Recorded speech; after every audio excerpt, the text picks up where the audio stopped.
दोस्तों अभी है रात का वक्त और ये है मेरा क्लासिक 350। बाइक को कुछ हुआ नहीं है, बस इसका जो चेन है वो बहुत ही ढीला हो गया था तो साउंड मार रहा था, चलाने में बिल्कुल भी कंफर्टेबल नहीं हो रहा था।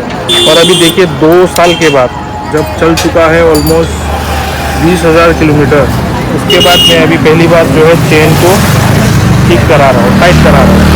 तो अगर आपका भी ऐसा हो जाए कि 20,000 किलोमीटर चल जाए तो और 2 साल हो जाए तो आप चेन को ज़रूर चेक करा लीजिएगा, या फिर उससे पहले भी आप चेक करा सकते हैं।